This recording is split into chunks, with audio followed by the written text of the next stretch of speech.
O mundo segue de olho nas eleições americanas, né? Quais são os destaques desta quarta?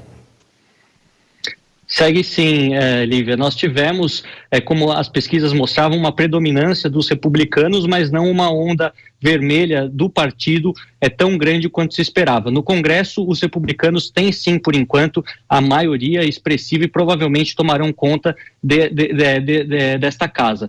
É importante mencionar que não terminou ainda a apuração dos votos, ainda alguns distritos estão sendo contados, mas nas últimas atualizações são cerca de 206 deputados para os republicanos e 187 para os democratas. Lembrando que é necessário 218 para ter maioria, considerando que são 435 no total. Portanto, a gente ainda está esperando. Os republicanos conseguiram trocar 14 cadeiras com os democratas, ou seja, ganhar 14 cadeiras que estavam na mão dos democratas, enquanto os democratas ganharam apenas 4 que estavam na mão dos republicanos. Portanto, eles têm, os republicanos, um saldo de 10. No Senado, a história é um pouco diferente, ainda está para se decidir, mas das 100 cadeiras, 49 estão na mão dos republicanos e 48 na mão dos democratas. Importante mencionar que um estado que era republicano se tornou democrata, que foi a Pensilvânia, com o grande médico da televisão, Dr. Oz, perdendo para o candidato novato do Partido Democrata, mas ao mesmo tempo tem 3 estados que vão ser cruciais: Arizona,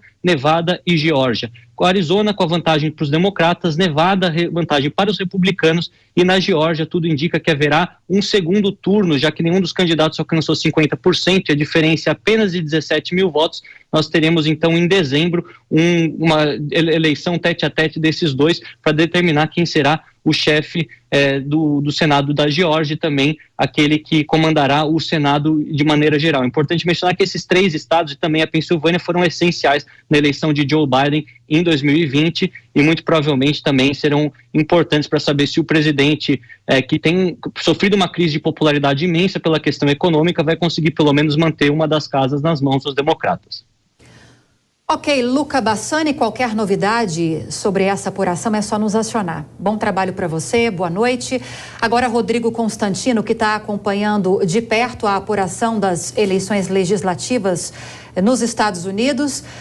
Como a gente já havia dito na semana passada, né, há este avanço, essa possibilidade cada vez mais concreta de os republicanos conseguirem ter o controle nas duas casas, no Senado e na Câmara dos Deputados americana, né, Rodrigo Constantino, só que não tão facilmente como se esperava, como o Luca trouxe a informação para a gente.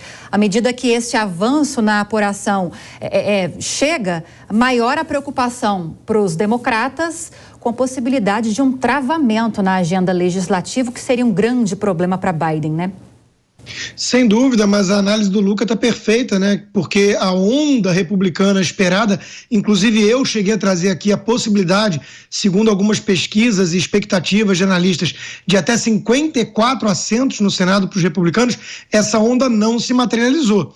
Então, o resultado ele é, em si, decepcionante para o lado republicano, né? E aí é preciso entender que o país está muito dividido.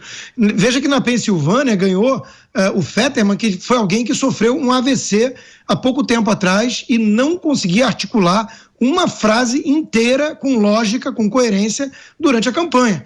Isso é importante ser dito porque não há problema aqui de preconceito ou nada, é só entender que a pessoa vai assumir uma cadeira importantíssima no Senado do país mais poderoso do mundo sem condições de sequer debater os assuntos durante a campanha, né? Então é algo muito assustador que aconteceu. Agora, vale mencionar também que a contagem ainda não terminou em alguns locais.